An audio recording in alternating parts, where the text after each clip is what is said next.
A simple visit to the clinic ends with an act of violence that silences everyone present. The attacker, a powerful executive, never imagined that the assaulted woman had an influential and relentless father. The video goes viral, contracts evaporate, and what seemed like an isolated case reveals an empire of corruption. But the real turning point comes when the victim refuses to stay silent and turns pain into resistance. The Thursday morning began like any other at the Vitalis Clinic in Mayfair, London. Camilla Meadows adjusted her white lab coat for the third time as she reviewed the day's schedule. A routine checkup at 9, a dental cleaning at 10, and then the prenatal follow-up ultrasound scheduled for early afternoon. At 32, 7 months pregnant, she maintained her routine with the precision of someone who had always controlled every aspect of her own life. A graduate in administration from Thames Business School, married to a successful businessman, living in a 3,000-square-foot apartment in the city's most desirable area.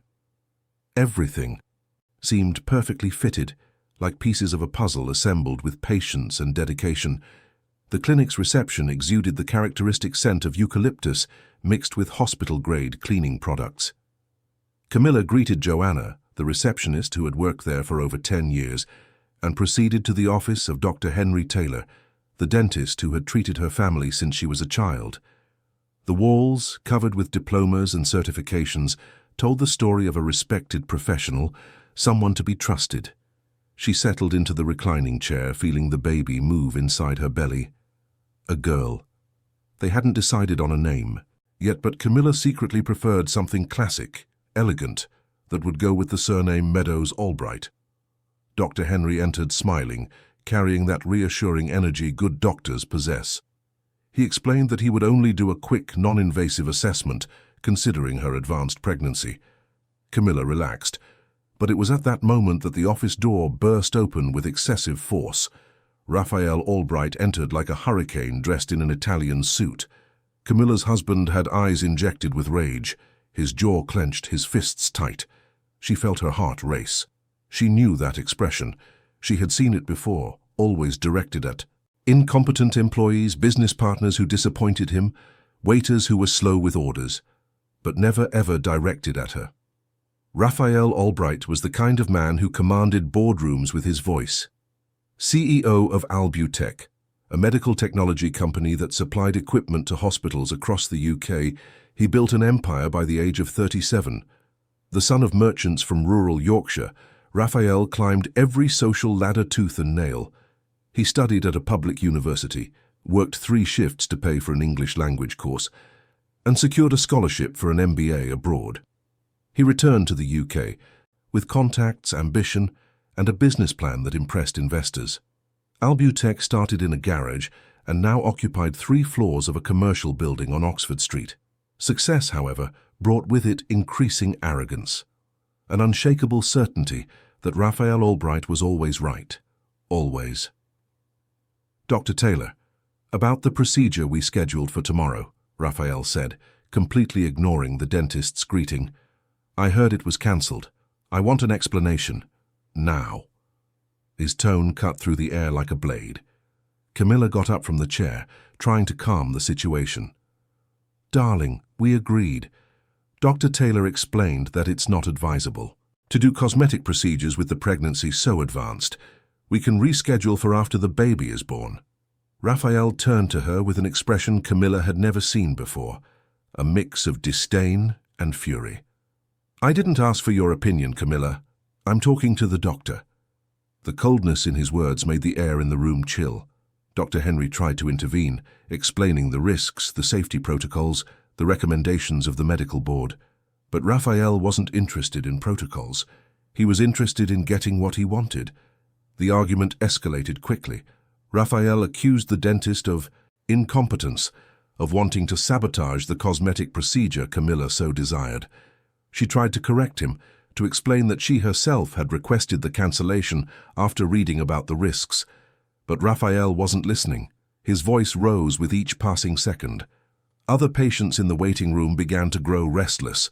Joanna, at the reception, picked up the phone, unsure of whom to call, An elderly lady waiting for an appointment discreetly took her cell phone out of her purse, beginning to record. The video that would change everything was being captured at that exact moment, pixel by pixel, second by second. Camilla held Raphael's arm, trying to guide him out of the office. "Let's talk outside, please. People are looking." His hand pulled away forcefully from her grip. "You're embarrassing me, Camilla, in front of everyone, defending this incompetent doctor instead of your husband." She felt tears begin to form but held them back. She wasn't going to cry. Not there. Not in front of these people. "Darling, I'm just thinking about the baby, our baby. Please, let's get out of here." Raphael took a step towards her. His entire body emanated tension. And then it happened. The movement was quick, instinctive, brutal. Raphael Albright's open hand met Camilla Meadows' face in a slap that echoed through the clinic walls like thunder. The world stopped. Camilla tasted blood in her mouth, even before realizing she had bitten her own lip from the impact. Her legs gave way, and she fell sideways, instinctively protecting her belly with her hands. The sound of her body hitting the ceramic floor reverberated like a second blow. Screams. Many screams. Dr. Henry rushed to help her. Joanna dropped the phone and ran into the office. The lady who was recording continued filming, her hands trembling, her eyes wide. Raphael stood still for 3 interminable seconds, looking at his own hand as if it belonged to someone else. Then, without saying a word, he turned and walked out of the clinic. Camilla was on the floor, feeling the throbbing pain in her face, the metallic taste of blood, the absolute panic taking over every cell of her body. The baby. She could only think of the baby. Was it moving? Was it okay? Her hands trembled over her belly as she tried to feel some movement. Dr. Henry was beside her, speaking words she couldn't process. Ambulance, hospital, pressure, bleeding. Everything sounded distant, muffled, as if she were underwater. For the first time in her life, Camilla Meadows, the woman who had always had control over everything, had control over absolutely nothing. While waiting for the ambulance, she began to tremble, not from cold but from shock, her body reacting to the trauma even before her mind could comprehend what had just happened. Joanna brought a thermal blanket, covering her shoulders with maternal care. "It's all right, dear. The ambulance is coming, you'll be fine." But Camilla knew nothing was all right. Nothing would ever be all right again. Because the man she loved, the father of the baby she carried, the man with whom she planned to build a family, had just crossed a line that could not be erased. The red mark on her face was just the physical evidence of something much deeper that had shattered in that office. The ambulance arrived in 12 minutes. 12 minutes that felt like 12 hours. Camilla was placed on a stretcher, with a cervical collar and all the protocol for pregnant women in a traumatic situation. The baby moved. A small kick that made Camilla let out a sigh of relief. But the relief lasted only a second, because then came the inevitable question, what now? The paramedic asked which hospital they should go to. Dr. Henry, still visibly shaken, answered without hesitation, "St. Bernard's Hospital, and please notify Dr. Augustus Meadows, he's her father." Her father. Augustus Meadows, former regional health minister for Greater London, renowned cardiologist, owner of St. Bernard's Hospital. The man who had dedicated his entire life to saving people, and who now needed to save his own daughter. Augustus Meadows was in a board meeting when his phone rang. 58. Years old, perfectly combed grey hair, prescription glasses that gave him an even more serious air. He commanded the table with the authority of someone who had built an impeccable career. St. Bernard's Hospital was his legacy.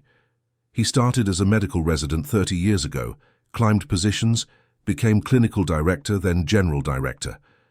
When the hospital faced financial difficulties in the early 2000s, Augustus gathered investors and took over as majority shareholder.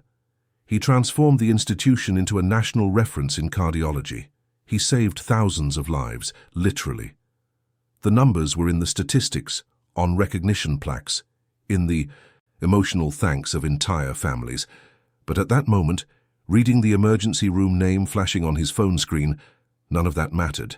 He answered the call and felt the ground disappear beneath his feet. Camilla, pregnant, facial trauma, assault, ambulance on the way. The words scrambled in his head like playing cards thrown to the wind. Augustus hung up without saying goodbye, stood up so abruptly that his chair toppled backward. The other board members looked at him, startled. Without explanations, he left the room, crossed the corridor, ran down the stairs because he couldn't wait for the elevator. His daughter, his little girl. The same child he taught to ride a bicycle, whom he took to her first day of school, who cried on his lap when she got into university. That daughter was hurt, and he wasn't there to protect her. The ambulance arrived 20 minutes later. Augustus was already at the emergency room entrance, a white lab coat over his meeting suit, trembling hands disguised in his pockets. When the back doors opened and he saw Camilla's face, something inside him broke. Her swollen cheek, her split lip, the glazed look of someone still processing the trauma. But it was her hand on her belly, protective and desperate, that truly hit him. She was protecting his granddaughter. The child who hadn't even been born yet already needed protection, from whom she should have been protected. Her father opened his mouth to ask how she was, but no sound came out. So he just held her hand as the stretcher was wheeled inside. The medical team acted with St. Bernard's characteristic efficiency. Emergency obstetric ultrasound, continuous fetal monitoring, neurological assessment, imaging tests. Augustus monitored everything as both doctor and father simultaneously, two identities in constant conflict.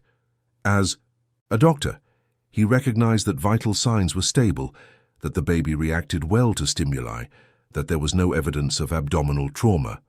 As a father, he wanted to catch the man who did that to his daughter and ensure he never came near her again. But Augustus Meadows was, above all, a man of protocol, of processes, of order. His revenge would come not with violence, but with strategy. 2 hours later, Camilla was in a private room on the 6th floor. The swelling in her face had subsided a little with cold compresses, but the mark was there. Red, furious, impossible to ignore. She was awake, sitting in bed, her hands still on her belly. Augustus pulled up a chair and sat beside her. For long minutes, neither said anything. Only the constant beeping of the fetal heart monitor filled the silence. It was Camilla who finally spoke, her voice weak but firm. "Father." It wasn't the first time. The words fell like bombs. Augustus felt his blood run cold. Camilla continued, her eyes fixed on the window, unable to look at her father as she confessed.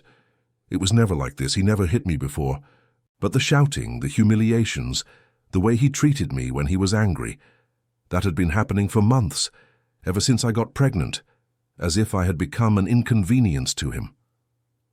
Augustus closed his eyes, taking a deep breath. As a doctor, he recognized the signs of an abusive relationship. He had seen hundreds of cases in the emergency room over the years, but as a father, he had completely failed to see what was right in front of him.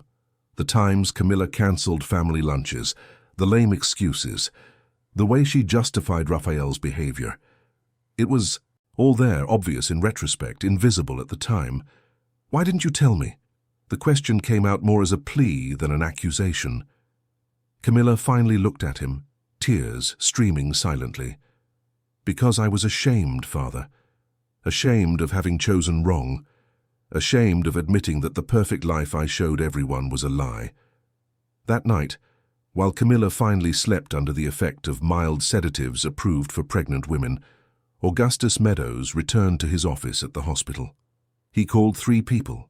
The first was Beatrice Moore, a family law specialist attorney, a former university colleague, and one of the best professionals in the region.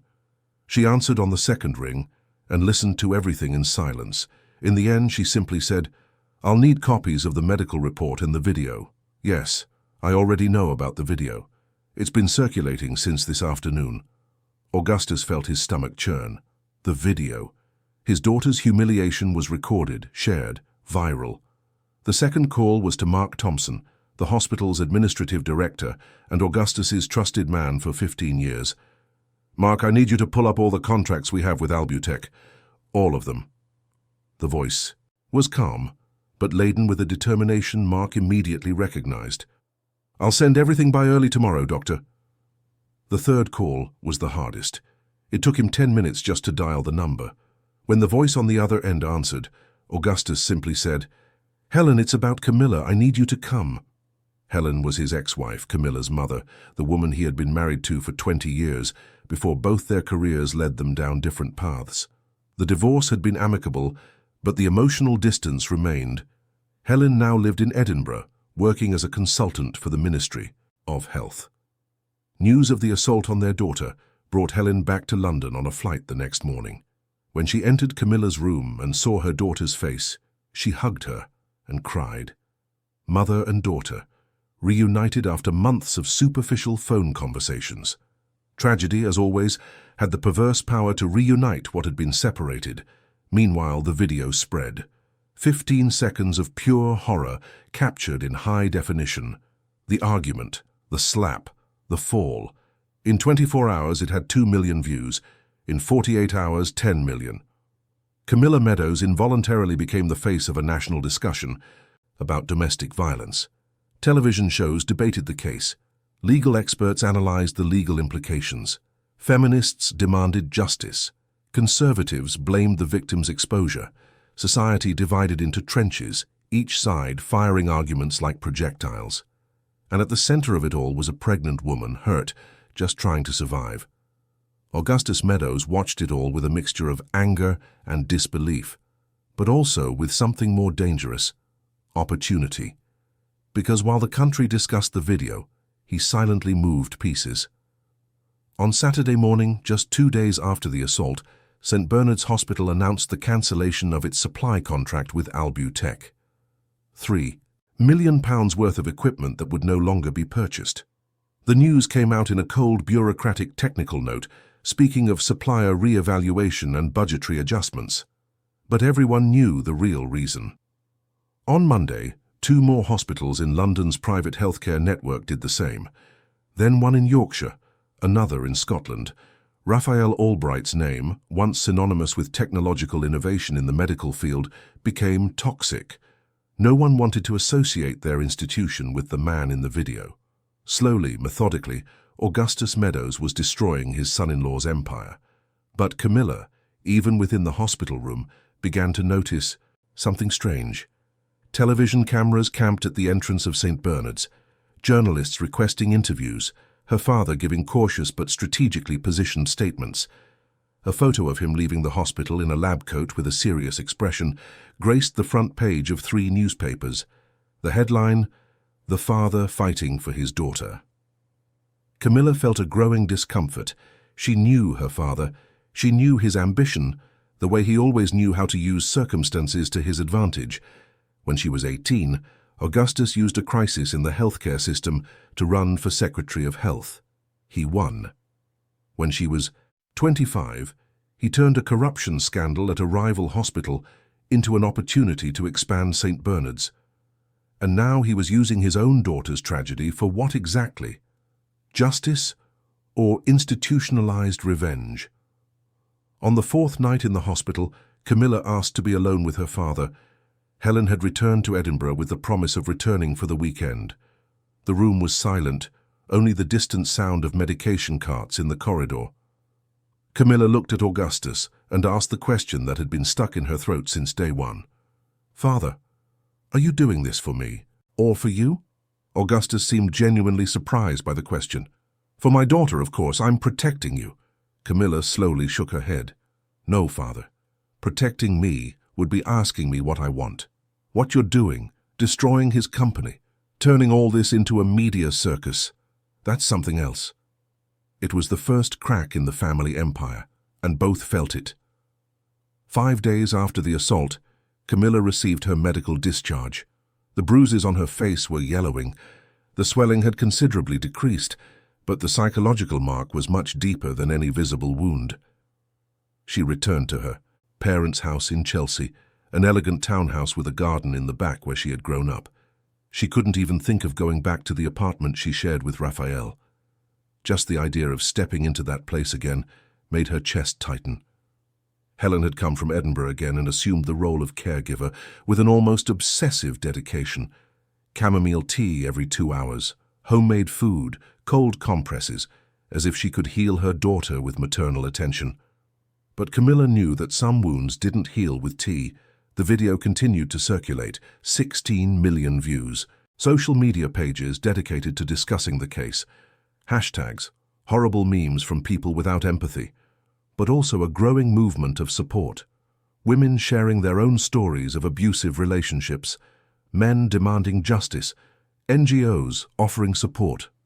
Camilla read everything on her phone, lying in bed in her old room, surrounded by the posters of teenage bands she had never taken down. Every supportive comment warmed her heart a little. Every cruel comment felt like a knife. And there were many cruel comments. Why didn't she leave sooner?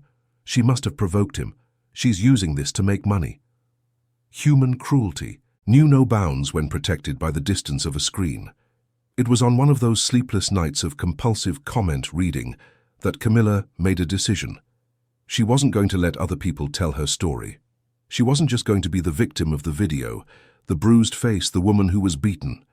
She had a voice, she had words, and she was going to use them. At 3 a.m, Camilla picked up her laptop, refused the painkiller Helen had left on the bedside table, and began to write. She wanted her mind clear. She wanted to feel every word. The letter took 4 hours to complete. When the sun began to rise over London, tinging the sky orange and pink, Camilla read the text one last time. She was ready. I am not weak. I am aware. The letter was published on a Medium platform on Sunday morning. Camilla didn't warn her father, didn't consult her lawyer, didn't ask anyone's permission. She simply published it and shared the link on her social media. The text was powerful and raw. It spoke about the signs she ignored, about how love can blind, about how violence rarely starts with a slap, but with small humiliations, cutting words, looks of contempt. It spoke about the shame of admitting she was in an abusive relationship when her life seemed perfect from the outside. A beautiful apartment, a successful husband, a planned pregnancy. How could all that be wrong if it seemed so right? And then it spoke about that moment in the clinic, the sound of the slap, the taste of blood, the fear not for herself, but for the baby, and the crystal-clear certainty, in that interminable second on the cold floor, that she needed to leave, not out of pride, not out of anger, but for survival. The end of the letter was a silent declaration of war. I will not hide. I will not bow my head. I will not pretend this didn't happen because it inconveniences some people. My pain is not entertainment, but if my exposure saves a woman from a slap, a humiliation, a wound, then let it be exposed. I am not weak. I am aware, and awareness is the most powerful weapon we have. The letter went viral before noon. 50,000 shares in the first hour. 100,000 in 3 hours. Newspapers republished excerpts. Television shows read it live. Celebrities commented. Camilla Meadows' letter became a symbol. Women tattooed excerpts on their bodies. Protests used her words on placards. I am not weak. I am aware. The phrase echoed as a mantra of female resistance. Augustus read the letter on his tablet during breakfast and almost dropped his cup. Helen read it on her phone and ran upstairs to Camilla's room. Their daughter was sitting in bed looking out the window, a strange calm on her face. Mother and daughter looked at each other. Helen didn't know whether to scold or hug. She ended up doing both. You should have told me, you should have consulted a lawyer, you should have thought it through. The words came out fast, desperate, maternal, but Camilla just smiled, a small, tired smile. That's exactly why I didn't tell you, Mother, because you would have tried to convince me not to publish. You would have told me to think about the lawsuit, about my image, about what people would say. But I'm tired of thinking about others. Now I'm thinking about myself and about the millions of women who are going through what I went through. Augustus also went up to the room. He was visibly disturbed. Daughter, do you understand what you just did? This could complicate the legal process. It could be used against you. Raphael's lawyers will say you're seeking attention, manipulating public opinion." Camilla turned to her father, and there was a firmness in her gaze that he didn't recognize. Perhaps it was new, or perhaps it had always been there and he had never paid attention. "Let them complicate it, father. Let them use it against me. I didn't write that letter thinking about the lawsuit. I wrote it thinking about all the Camillas who are still with their Raphaels, the ones who still think love will fix it, the ones who are ashamed to ask for help. If my story helps one of them to leave before she gets a slap, it was worth every word." Augustus opened his mouth to argue, but closed it again. For the first time in a long time, he had no answer. In the following days, the repercussion of the letter brought unexpected consequences. Camilla began to receive messages. Hundreds of them, thousands, women telling their stories, men apologizing for past behaviors. Teenagers saying the letter taught them what to look for in a healthy relationship. Mothers thanking her for putting into words what their daughters were going through. Each message was a small light amidst the darkness. Camilla read them all. She cried with many. She responded to some. For the first time since the day of the assault, she didn't just feel like a victim. She felt like a survivor, and there was a huge difference between the two things. But not everything was support. Threats also began to arrive, anonymous messages saying she would regret it, that she was destroying a good man, that she was a liar, a manipulator, an opportunist. Some were just internet trolls, but others seemed more serious, more directed. Her lawyer, Beatrice Moore, advised Camilla not to respond to any threats and to take screenshots of all of them to include in the legal documentation.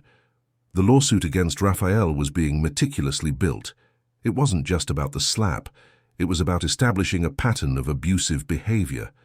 Witnesses were being heard. Albutech employees who had seen Raphael treat Camilla poorly at company events, friends who noticed changes in her behavior. Dr. Henry himself gave a detailed testimony about the assault. Raphael, for his part, remained publicly silent. He gave no interviews. He published no statements. He did not appear on social media. But behind the scenes, his legal team worked tirelessly. Contracts being renegotiated, political alliances being activated, money changing hands. Raphael Albright hadn't gotten where he was by being passive. He knew how to fight, and he was preparing for war. His strategy was clear. Discredit Camilla, present her as emotionally unstable, suggest that the pregnancy had affected her judgment, imply that she was being manipulated by her powerful father. It was an old misogynistic and terribly effective strategy in many cases, but this time he underestimated his opponent. 2 weeks after the letter's publication, Camilla had a contraction. She was in her parents' garden, watering the blue hydrangeas Helen had planted years ago, when she felt the pain ripple through her belly like a wave. The hose fell from her hand.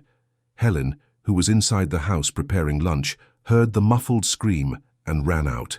The contractions were coming, but it was too early, 7.5 months. The baby shouldn't be born yet. Ambulance. Again. The same race against time. This time the destination was the same St. Bernard's Hospital, the same medical team.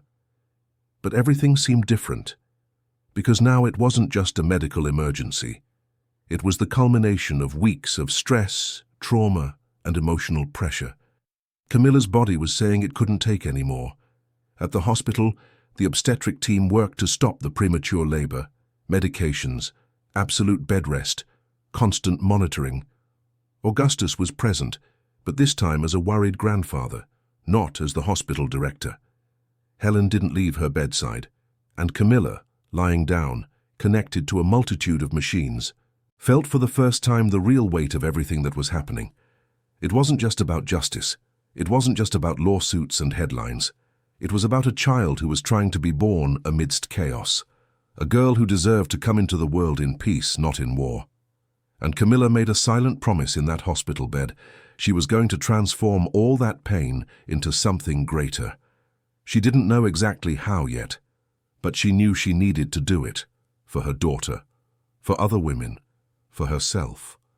The seed of an idea began to germinate in her mind.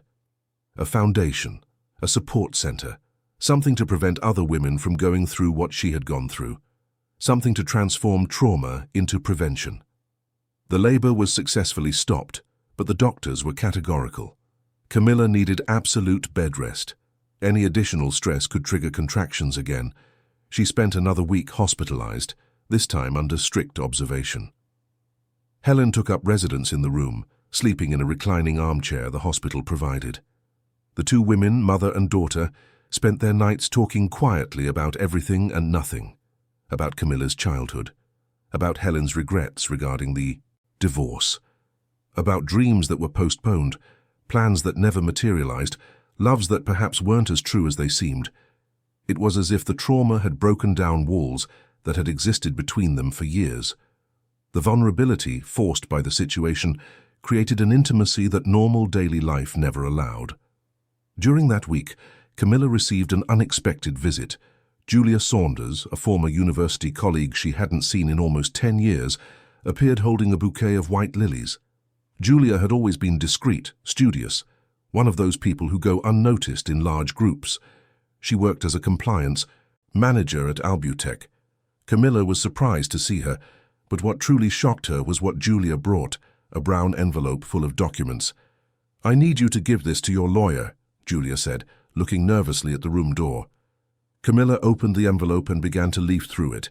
Internal emails, spreadsheets, reports. She didn't understand everything, but she understood enough to realize that it was explosive. Julia quickly explained. Albutech wasn't just supplying equipment to hospitals. It was collecting patient data without proper authorization, selling information to pharmaceutical companies, manipulating clinical research, all documented there in those papers. "Why are you giving me this?" Camilla asked, still processing the magnitude of what she held in her hands. Julia looked at her with a mixture of courage and fear. "Because I saw the video. I saw what he did to you. And I remembered all the times I saw him treat female employees poorly, shout at women in the company, humiliate people in meetings. I always thought it was just an aggressive management style.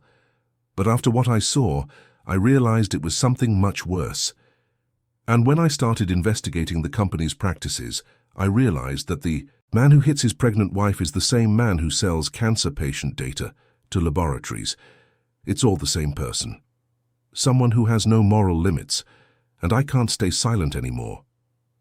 The two women embraced, two survivors of Raphael Albright in different ways. Julia left the hospital quickly, looking over her shoulder, clearly afraid of being followed. Camilla handed the documents to Beatrice Moore the next morning. The lawyer took 3 hours to read everything, and when she finished, her eyes were wide. "This completely changes the game. We're no longer just talking about domestic assault. We're talking about federal violations, crimes against public health. If we can prove half of what's here, Raphael won't just lose the company. He'll face criminal charges." Camilla felt a strange mixture of satisfaction and sadness. Satisfaction because justice finally seemed possible. Sadness because the man she loved, the father of her daughter, was much worse than she had ever imagined. How had she not seen it? How had she fallen in love with someone capable of such cruelty? The questions had no easy answers. Perhaps they never would. Augustus Meadows was informed about the documents, and his first reaction was to call allies in the Ministry of Health. If there was an irregular sale of patient data, it affected institutions across the country. The investigation needed to be broadened. In the next 48 hours, the scandal exploded in the press. Albutech was now not just the company of the man who assaulted his wife. It was an organization under federal investigation. Stock prices plummeted. Investors demanded clarification. Corporate clients began canceling contracts en masse. The empire Raphael had built with such effort was crumbling brick by brick, and Augustus watched it all with a cold satisfaction.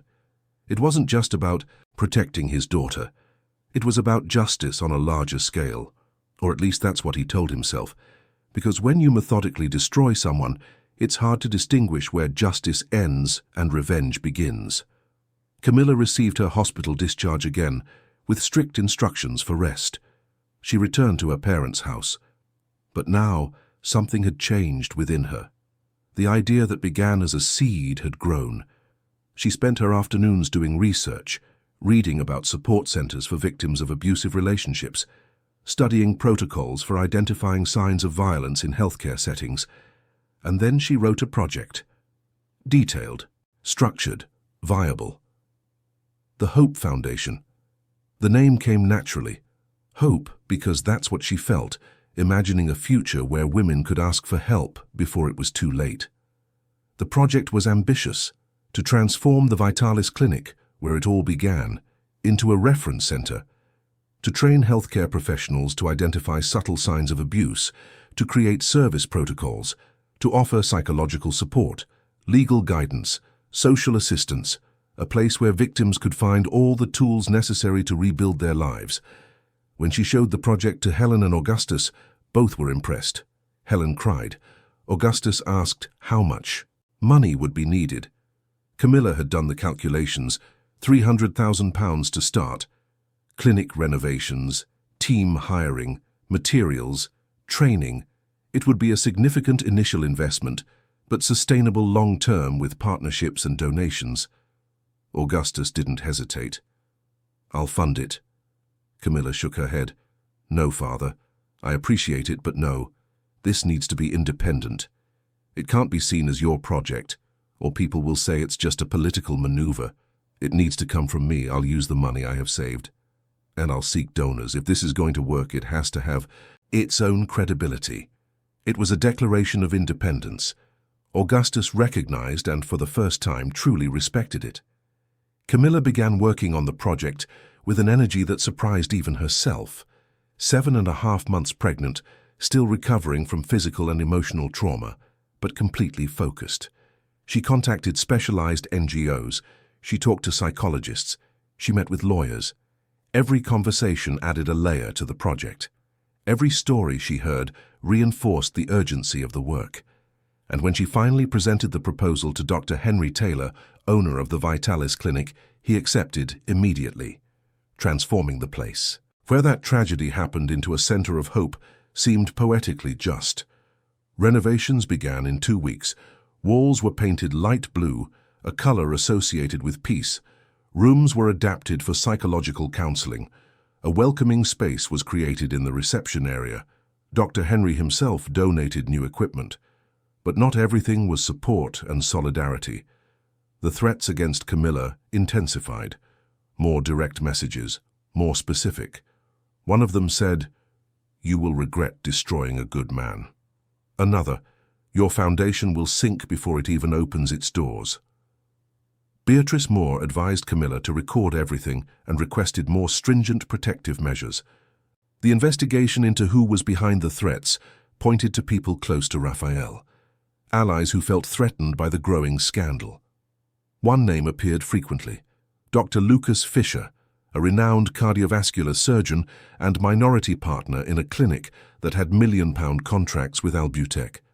Lucas was known in London medical circles as someone with questionable methods but undeniable results. And now, with Raphael's downfall, his own businesses were threatened. Dr. Lucas began a subtle discredit campaign, comments in doctors' WhatsApp groups, insinuations at charity dinners, saying that Camilla was taking advantage of the situation to gain fame, that the foundation was just a maneuver to secure donations, that she was turning pain into a spectacle. The accusations were poisonous because they contained a spark of distorted truth. Yes, Camilla was using her platform, but not to profit, to prevent. The difference was gigantic, but in the age of social media, nuances disappeared in seconds. You were either a hero or a villain, a victim or an opportunist. There was no middle ground. And Camilla was being pushed to the wrong side of the narrative by powerful people who had a lot to lose. One Saturday night, 3 weeks before, her due date. Camilla was lying in bed reading foundation reports when she felt it. It wasn't a normal contraction. It was different, more intense, more urgent. She called Helen, who came running. "Mother, I think it's time." Helen paled. "But it's still 3 weeks away." Camilla took a deep breath, trying to stay calm as another wave of pain hit her. "I don't think the baby knows that. Call Father, quickly." As Helen ran downstairs to get Augustus, Camilla looked out the window. The London sky was dark, heavy. A storm was approaching. The first drops began to fall as the ambulance was called. And then, as if the universe were orchestrating the moment, the power went out. The entire house plunged into darkness. The entire city plunged, a blackout caused by the storm that was now raging furiously over the metropolis. And there, in the midst of the dark and chaos, Camilla was going to give birth. The ambulance arrived in 15 minutes that felt like an eternity. The rain was falling so hard that the paramedics had to shout to be heard. Camilla was in advanced labor, contractions coming at increasingly shorter intervals. Helen held her daughter's hand hard enough to hurt, but neither of them cared. Augustus, for the first time in Camilla's memory, seemed completely lost. A doctor for 30 years, he had seen thousands of emergencies, but seeing his own daughter in pain was something no diploma prepared him for. The journey to St. Bernard's Hospital was chaotic. The storm had knocked down trees, flooded streets, turning the city into a labyrinth of obstacles. The ambulance driver had to make constant detours. Every second counted. And Camilla, lying on the stretcher, tried to control her breathing as the nurses instructed, but the pain was overwhelming. When they finally arrived at the hospital, they discovered that the emergency generator had failed. Half the wards were without power. The medical team worked only with emergency lighting and flashlights. It looked like a disaster movie scene, but it was terribly real. Camilla was quickly taken to the obstetric ward, where Dr. Patricia Reynolds, the obstetrician who had been overseeing the pregnancy since the beginning, was already waiting. "We're going to do this, Camilla. You're strong. You can do it." The words came out firm, but Patricia was visibly worried. Without power, there was no way to perform a C-section if necessary. It would be a natural birth. No anesthesia available, in the most primitive and natural way possible, as women gave birth thousands of years ago, before modern medicine, through strength and pain. The contractions intensified. Camilla screamed. It wasn't a contained, polite scream.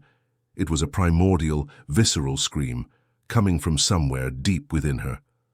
Helen was by her side, whispering words of encouragement. "You can do it, my daughter. I'm here, I won't leave." Augustus was in the room too, set apart, his hands trembling. He had seen births professionally for decades, but this was his daughter, his little girl, and he couldn't do anything but watch. Helplessness was a feeling Augustus Meadows rarely experienced, and he was hating every second of it. The nurses worked efficiently even in low light, flashlights fixed on tripods, cell phones illuminating when needed. It was improvised, but it worked. Dr. Patricia checked the dilation. "Almost there, Camilla. A few more contractions and you'll meet your daughter." And then, amidst the sound of the storm outside and the frenzied work of the medical team, Camilla felt the final contraction. Dr. Patricia asked her to push. All the strength she had. And Camilla did, with anger at Raphael, with pain from everything that had happened, with hope for the future, with love for the child about to be born.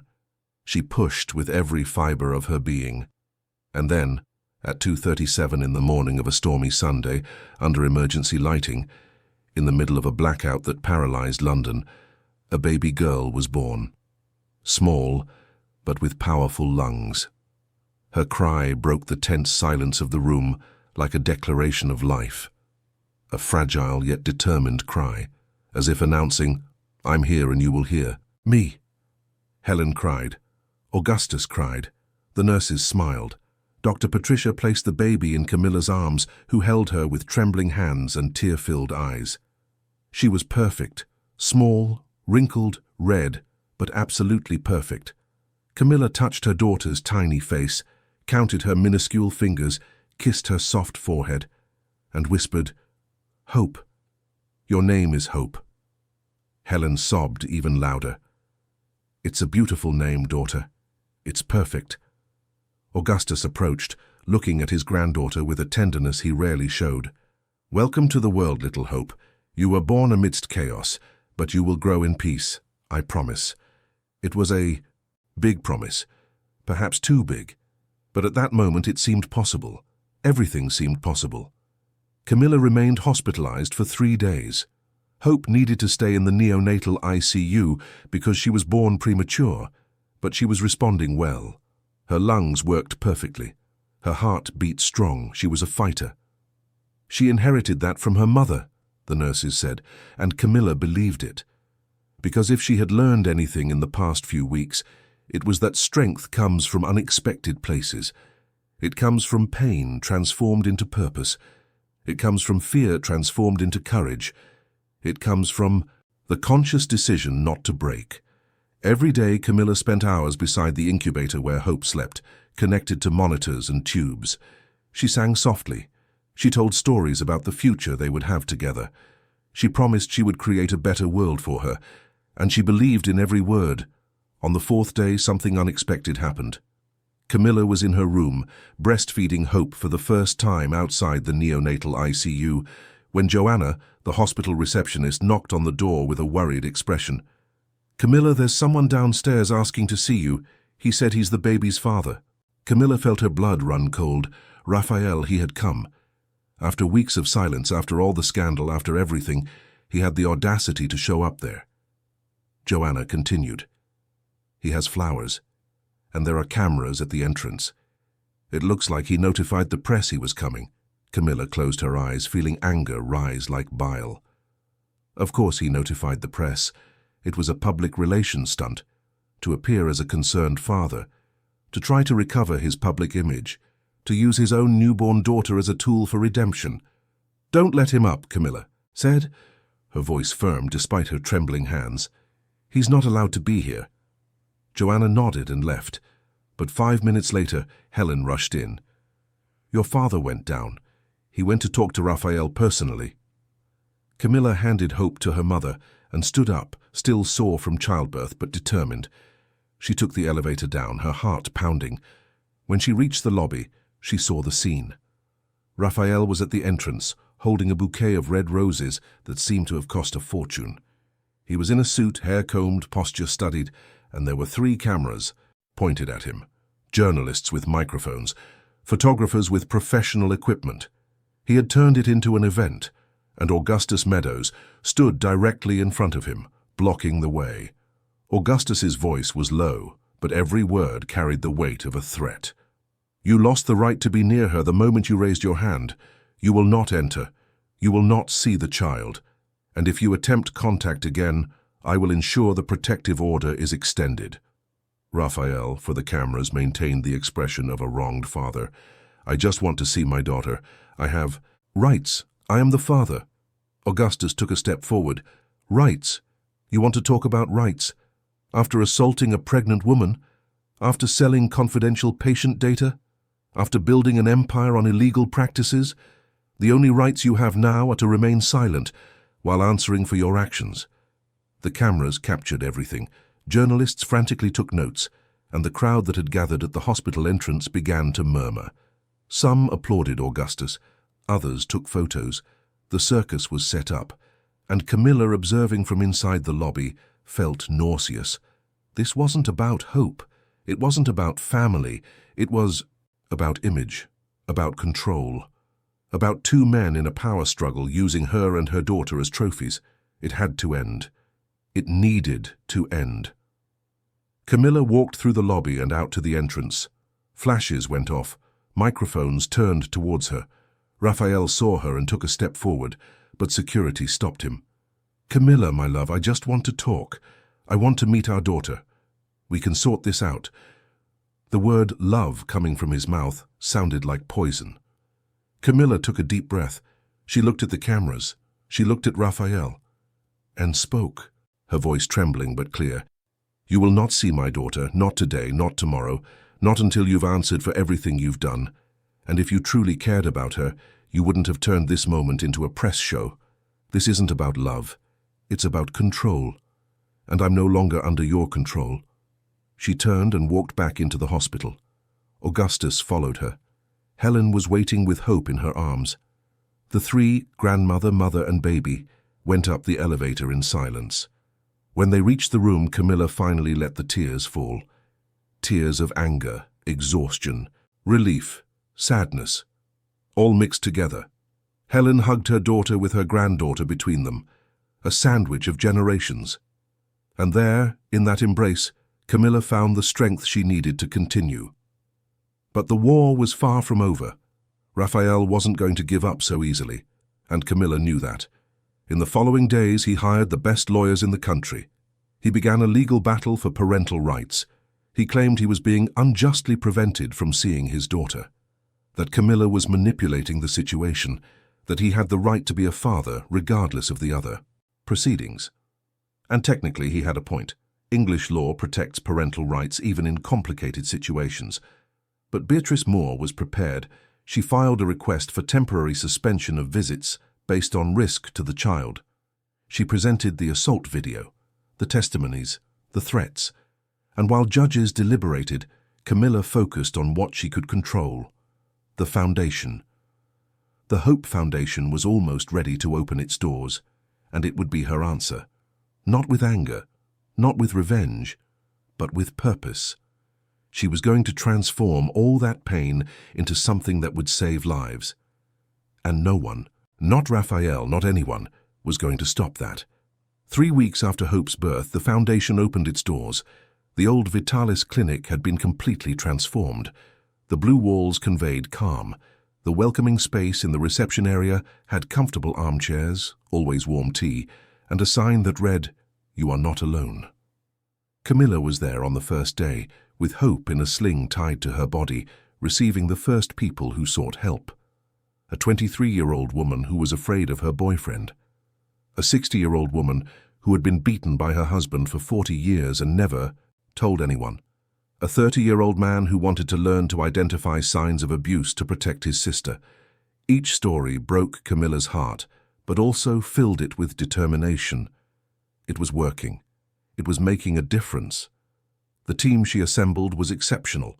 3 trauma-specialized psychologists, 2 lawyers who provided free legal guidance, a social worker, and Dr. Henry himself, who trained other healthcare professionals on how to identify subtle signs during routine consultations. The repercussion was immediate. Newspapers covered the opening. Television shows interviewed Camilla. Other victims of abusive relationships began sharing their stories using the foundation's hashtag. 2 weeks, Camilla received partnership proposals from 3 other hospitals in London. In a month, a hospital in Birmingham wanted to replicate the model. The idea was spreading like ripples in a lake, each ripple reaching further. But with success also came problems. The threats Camilla received increased in frequency and intensity. Messages saying the foundation would go bankrupt, that she was being investigated for embezzlement of donations, which was a lie, that she was misusing public funds, another lie. These were coordinated attacks clearly orchestrated by someone with resources and motivation, and Camilla had a good idea of who was behind them. Dr. Lucas Fisher, Raphael's allied cardiovascular surgeon, intensified his discredit campaign, but this time he made a mistake. At a charity dinner, after a few too many drinks, Lucas was recorded making misogynistic comments about Camilla, saying she was taking advantage of the situation, that women like her gave true victims a bad reputation, that the foundation was a disguised fundraising scheme. The video leaked, and the reaction was immediate and brutal. Medical organizations demanded a stance. The medical board opened an investigation. Patients cancelled appointments. In a matter of days, Lucas Fisher saw his reputation crumble. But he didn't go quietly. He hired a press office and began spreading that the video had been edited, taken out of context, manipulated. It was the classic tactic of denial, even in the face of evidence. And it worked with a segment of the population that wanted to believe. Meanwhile, the main lawsuit against Raphael Albright advanced. Beatrice Moore's legal team had built a solid case. It wasn't just about the physical assault. It was about a pattern of behavior. Witnesses described how Raphael treated employees, especially women. Emails showed how he spoke about his wife in business conversations, always in a diminutive way. And then came the bombshell. Raphael's ex-girlfriend from years before gave a bombshell testimony. She had been pushed by him during an argument in a restaurant. She never reported it because he convinced her it had been an accident. But when she saw Camilla's video, she recognized the pattern and decided to speak. She even had photos of the bruises she suffered at the time. The testimony was included in the lawsuit, and suddenly, Raphael was no longer the successful businessman who had a moment of losing control. He was a recurrent abuser. The narrative had completely changed. Raphael's defense tried to argue that he was under extreme stress, that business pressure had affected his judgment, that he was seeking psychological treatment. But the documents Julia Saunders had provided complicated everything. The federal investigation into illegal data sales was in an advanced stage. Auditors had found evidence of manipulation of clinical research. Patients whose data had been sold began to sue the company. Albutech, which was worth £50 million 6 months ago, now had negative value due to legal liabilities. Investors were leaving. The board voted for Raphael's removal as CEO. He tried to resist, but the company bylaws were clear. He was removed, escorted out of his own office by security guards.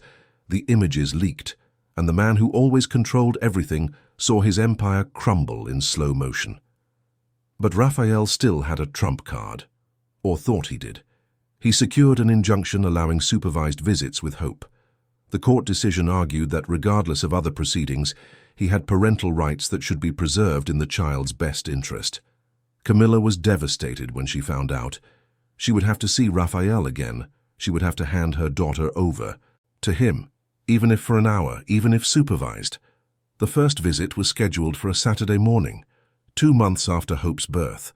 It would be at the hospital, in a specific room, with a social worker present. Camilla arrived with the baby in her arms, Helen by her side. Raphael was already there. He had lost weight. His eyes were sunken, with dark circles, his beard unshaven. He no longer looked like the impeccable executive. He looked like a man in free fall. When he saw Hope, something in his face broke. He tried to touch his daughter, but the baby started to cry. Camilla calmed her, swaying gently. Raphael asked to hold her. Camilla hesitated, but the social worker nodded. Reluctantly, Camilla handed over the baby, and watched, with a heavy heart, Raphael hold his daughter for the first time. He looked at Hope with a mixture of love and despair. "She's beautiful, just like you." The words came out laden with genuine emotion, but Camilla didn't let herself soften. "You lost the right to comment on me. You're here for Hope, only for her." Raphael nodded, his eyes welling up. "I know I messed everything up. I know there's no forgiveness. But she's my daughter. I want to be in her life. I want to be a better father than I was a husband." Camilla took a deep breath. "Then start by being honest. With yourself. With justice. With everyone you hurt. Because until then you're not a father. You're just a man who made mistakes he can't undo." The visit lasted an hour. Raphael held Hope, talked quietly with her, made promises he might never be able to keep. And when the time was up, he handed the baby back to Camilla with a painful reluctance. When he left the room, he seemed smaller, less imposing, just a broken man trying to pick up the pieces. Camilla held Hope and cried, not from sadness, not from anger, but from something more complex, because part of her still remembered the man she loved, the man who made her laugh, who planned the future with her, who kissed her when they found out about the pregnancy. That man was there, somewhere inside the broken Raphael she had just seen. But he was buried under so many layers of pride, anger, and abusive behavior that he might never emerge again. 2 weeks after the first visit, something unexpected happened. Julia Saunders, the former employee who provided the compromising documents, was approached on the street by 2 men. They didn't assault her, but they threatened her. They said she should retract her testimony, say she had lied, that the documents were false. Julia, terrified, ran to the police station and reported everything. The investigation quickly identified the men. They were private security guards hired by a shell company, and the money trail led directly to an account associated with Dr. Lucas Fisher. Authorities acted fast. Lucas was temporarily arrested for witness intimidation. His medical license was suspended, and the scandal broadened, because if Lucas was willing to threaten witnesses, what else was hidden? The investigation expanded and began to reveal a much larger network of corruption and illegal practices involving several doctors and companies in the healthcare sector. Camilla's case had become the trigger for something much bigger, a necessary cleanup in a system that had been operating in the shadows for years. Augustus Meadows watched it all with conflicting feelings. On the one hand, satisfaction in seeing justice done, on the other, concern about how far it would go. Because when you pull a thread, you never know what you'll unravel, and there were rumors that St. Bernard's Hospital itself had received questionable proposals from Albutech in the past. Nothing illegal, but morally grey. Augustus knew that eventually he would be questioned about it, and the truth was that he had ignored some signs because the business was lucrative. He wasn't complicit in anything criminal, but he also wasn't the perfect ethical guardian he always imagined himself to be. The hypocrisy of his own position bothered him more than he was willing to admit. But it was too late to go back. The process was in motion, and like an avalanche, it could only keep descending until it reached the bottom of the mountain. The trial took place 6 months after Hope's birth. The courtroom was packed. Journalists, activists, curious onlookers. Everyone wanted to see the outcome of that story that had dominated the news for months. Raphael entered handcuffed, escorted by police officers. His expensive suit had been replaced by simple clothes. His hair was longer, disheveled. He didn't look at anyone, he just kept his eyes fixed on the floor. Camilla was in the front, row with Helen on one side and Augustus on the other. Hope had stayed at home with a nanny. She was too young to be there, but her presence was felt, because all of this was for her, to ensure she grew up in a world where people answered for their actions, where violence had consequences, where justice wasn't just a pretty word but a concrete reality. The prosecution presented the case methodically. The assault video was shown. Witnesses testified. Dr. Henry described the scene at the clinic.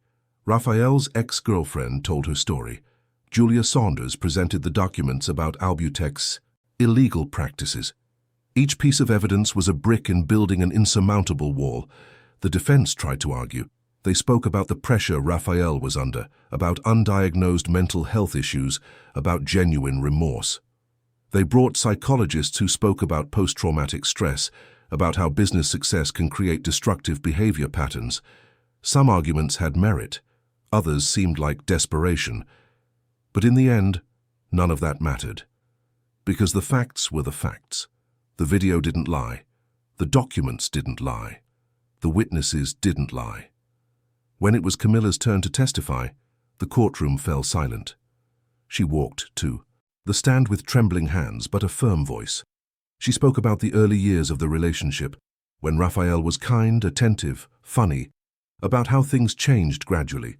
First malicious comments disguised as jokes, then shouting during arguments, then public humiliations, and finally that slap. But she didn't just speak about the pain, she also spoke about the recovery, about creating the Hope Foundation, about the hundreds of women who had already been helped, about transforming trauma into purpose. And then she said something that surprised everyone. I don't hate Raphael. I pity him, because he had everything. Love, family, success, and destroyed it all with his own hands. Not because of me, not for revenge, but because he couldn't control the worst part of himself. I hope he finds peace, but far from me, far from my daughter, until he proves he has truly changed. The jury deliberated for 6 hours. When they returned, the tension in the courtroom was palpable. The verdict was read. Guilty. Guilty of aggravated assault. Guilty of unethical business conduct. Guilty of irregular data sales.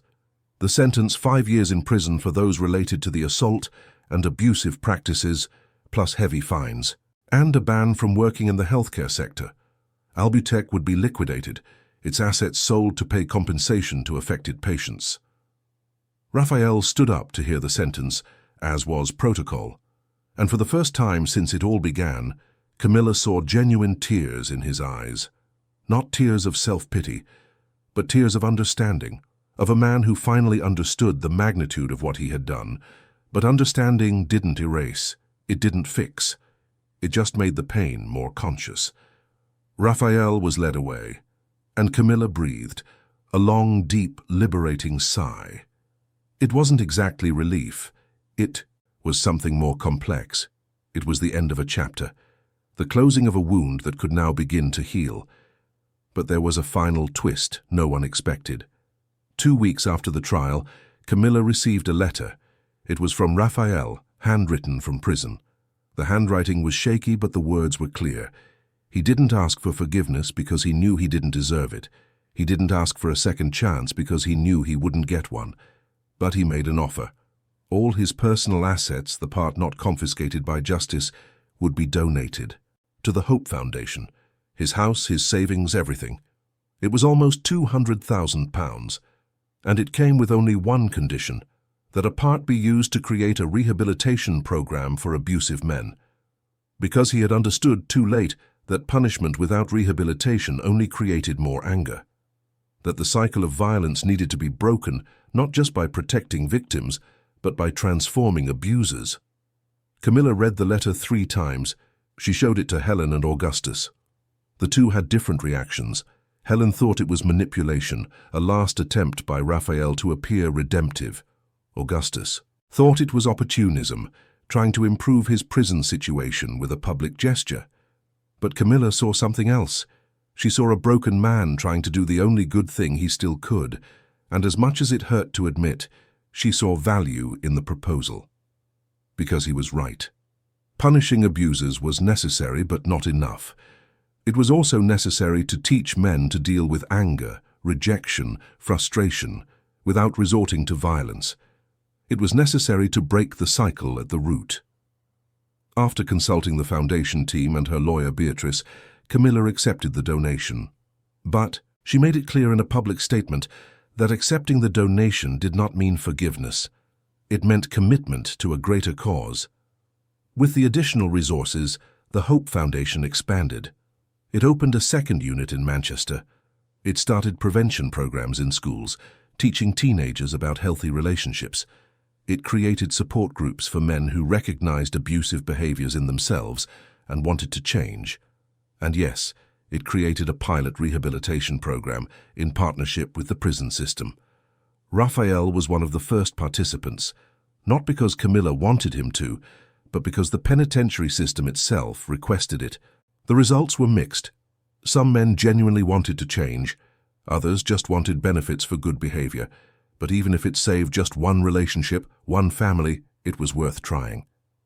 Camilla discovered that restorative justice didn't mean being soft. It meant being complete. It meant understanding that human beings are complex, capable of great evil and great change. 1 year after the trial, Camilla was at the foundation headquarters on a Saturday morning. Hope, now a 1.5 years old, tottered through the corridors, safe in the arms of any volunteer who crossed her path. The girl had grown up healthy, smiling, loved by an entire community. She had no memories of the trauma, carried none of her mother's scars. She was a blank slate where the future could be written with the ink of real hope. Camilla was reviewing reports when Julia Saunders entered. Julia now worked as the foundation's compliance coordinator, ensuring every penny was used appropriately. She had found purpose after the trauma of being threatened, and she became one of the most dedicated collaborators. Julia smiled at Camilla. "We have new numbers in the last 12 months. We've helped over 1,200 people. 600 women left abusive relationships. 300 healthcare professionals were trained. And the prevention program reached 15,000 students." Camilla felt her eyes well up. 1,200 lives touched. 1,200 stories potentially changed. The slap she received in that clinic had transformed into 1,200 hands extended to help. Pain had become a bridge. Tragedy had become purpose. But Camilla knew there was still a pending reckoning, a conversation that needed to happen. So that afternoon she asked Helen to stay with Hope and went to Augustus's office at St. Bernard's Hospital. He was in a meeting but interrupted it when he learned his daughter had arrived. The two sat on the office balcony, overlooking the city of London stretching to the horizon. "Father, we need to talk about everything that happened." Augustus nodded, knowing that moment would eventually come. Camilla took a deep breath. "I know you did what you did because you love me, because you wanted to protect me, and I thank you for that. But I also know that you took advantage of the situation.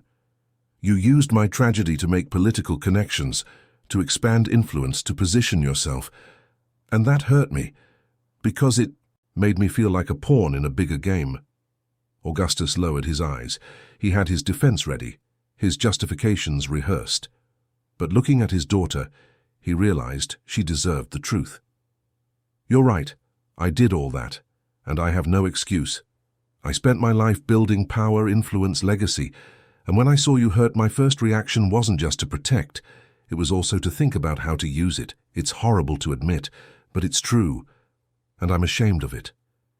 I don't know if I can completely forgive you, but I can understand, and we can start over from here, with honesty, with clear boundaries. You are my father and I love you, but I am not an extension of your projects. I am my own person, with my own cause, and you need to respect that. Augustus agreed, tears streaming silently, for the first time in decades, allowing himself to be vulnerable. I respect that, and I will learn to be better. I promise. The two embraced. It wasn't complete forgiveness, but it was a beginning, and beginnings were enough. 3 years after Hope's birth, the foundation had 5 units in 3 regions. The model had been replicated by other organizations. The identification protocol developed by Camilla's team had been adopted by 200 hospitals. Statistics showed a reduction in unreported cases of domestic violence in the regions where the foundation operated. It wasn't a complete solution. Violence still existed. Women still suffered, but there was more awareness, more resources, more hope. Camilla was at a national public health conference, about to deliver the closing speech. Hope was backstage with Helen, drawing with crayons on a huge sheet of paper.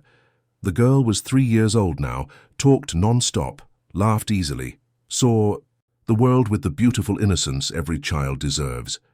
When Camilla stepped onto the stage, over 1,000 people rose and applauded. The applause lasted 3 minutes. Camilla waited, moved, until they quieted down, and then she spoke. 3 years ago, I was on the floor of a clinic, bleeding, pregnant, terrified. I thought my life had ended, but it hadn't. It was just being redirected, because what we do after the pain is what defines us, not the pain itself. I could have hidden. I could have stayed silent. I could have let shame consume me. But I chose to transform fear into courage, shame into awareness, trauma into purpose. And today, thousands of people are being helped because of this transformation, not by me, but by all of us who decided not to break, decided to rebuild ourselves, piece by piece, word by word, step by step. At the end of the event, Camilla stepped down from the stage and picked Hope up in her arms. The girl showed the drawing she had made. It was a colorful house with a huge yellow sun and flowers everywhere, and 2 people holding hands at the door. Who are these people, my love? Camilla asked. It's us, Mommy, you and I, in our happy home. Camilla hugged her daughter tightly, feeling gratitude for every second of that moment, because despite everything that had happened, despite the pain and trauma, she had arrived there. She had her daughter. She had her purpose. She had her peace. And she had the certainty that the future she was building for Hope would be different. It would be better. It would be fairer. A future where women wouldn't need to wait for a slap to ask for help, where signs would be recognized early, where help would be available, where hope would be more than a name, it would be a promise fulfilled. Dear listeners, we hope the story of Camilla and Hope has deeply touched your hearts. This narrative shows us that even in the darkest moments, when all seems lost, we can find strengths we didn't even know existed within us. The transformation of pain into purpose, of trauma into hope, is a journey that inspires and reminds us of the incredible resilience of the human spirit. If this story resonated with you, be sure to subscribe to our channel and hit the notification bell so you don't miss any of our upcoming narratives. We have a special playlist with other moving stories that explore the complexity of life, relationships, and overcoming adversity. Each story is a window to better understand the world and the people around us. Leave a like if you enjoyed this story, and even more importantly, share in the comments how this narrative impacted you. Your experiences and reflections enrich our community and help others who may be going through similar situations. Remember, you are not alone, and your story matters. Every day we bring content that makes you think, feel, and grow. We await you in the comments, and until the next story that will touch your heart,